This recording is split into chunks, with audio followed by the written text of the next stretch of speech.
On the night of June 4th, 1989, two passenger trains traveled along the Trans-Siberian Railway, unaware of the silent killer waiting just ahead. A pipeline leaking invisible gases had transformed the forested area near Ufa, Russia, into a deadly trap. When disaster struck, it became one of the deadliest train explosions in history, claiming over 575 lives and leaving hundreds more scarred forever. This is the story of the Ufa Train Explosion, a tragedy of negligence, unpreparedness, and unimaginable human loss. The Soviet Union in 1989 was a nation of contrasts. It was a superpower, yet beneath its industrial might lay cracks in its infrastructure and management. The Trans-Siberian Railway, a vital artery connecting the East and West, was more than just a rail line. It was a lifeline for millions of Soviet citizens. On that summer night, two passenger trains, train number 211, heading from Novosibirsk to Adler, and train number 212, traveling in the opposite direction, were filled with holidaymakers, families, and workers. Both trains were passing through the picturesque Bashkir region, near the city of Ufa. It was an area known for its dense forests and remote tranquility. But beneath this idyllic surface, an invisible danger was building. Running parallel to the railway was a pipeline carrying a volatile mixture of propane, butane, and other gases. The pipeline, part of the Soviet Union's vast industrial network, had been poorly maintained. Corrosion and neglect had caused a rupture, and for hours, flammable gases seeped into the surrounding area. The geography of the region made things worse. The pipeline passed through a low-lying area, where the heavy gases pooled, forming an invisible but deadly cloud. This massive gas pocket stretched across the railway tracks, a danger no one had detected. By the time the two trains entered the area, the stage was set for disaster. At approximately 1:15 a.m., the two trains passed each other near the village of Asha. The friction from the wheels, or perhaps a spark from the brakes, ignited the gas cloud. The resulting explosion was catastrophic. Experts later compared it to the force of a small nuclear bomb. Flames shot into the sky, visible from over 100 kilometers away. The shockwave flattened trees for kilometers around, and the heat was so intense it melted the metal carriages of the trains.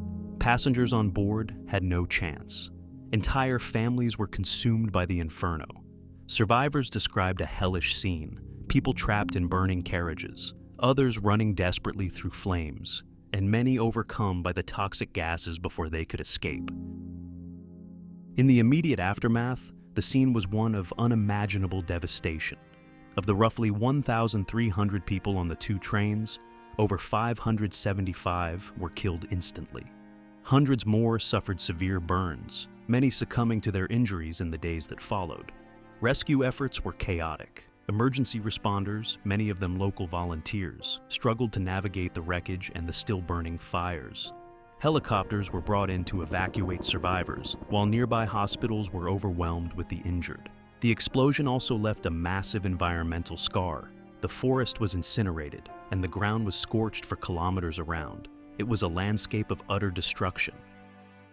The investigation revealed a series of failures that led to the disaster. The pipeline's rupture had gone unnoticed due to inadequate monitoring systems. Alarms that could have alerted authorities were either non-existent or malfunctioning. Worse still, local railway workers were unaware of the danger.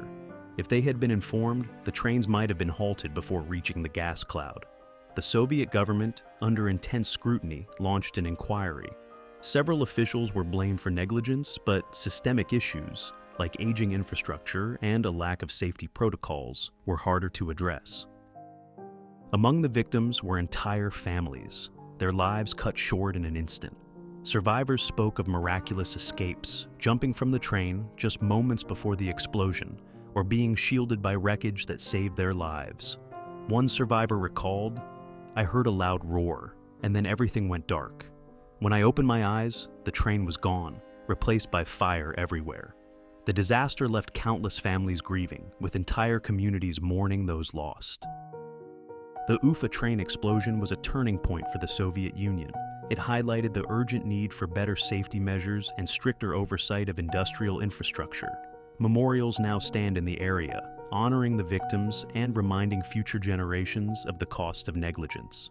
For the families who lost loved ones, the pain remains a permanent scar. Today, the Ufa Train Explosion serves as a cautionary tale, proof that cutting corners on safety can have devastating consequences. The Ufa Train Explosion claimed hundreds of lives, but its lessons live on. It is a story of tragedy, but also of resilience and the enduring need for accountability. If you found this story meaningful, please like and subscribe to our channel. Together, let's uncover more lessons from history.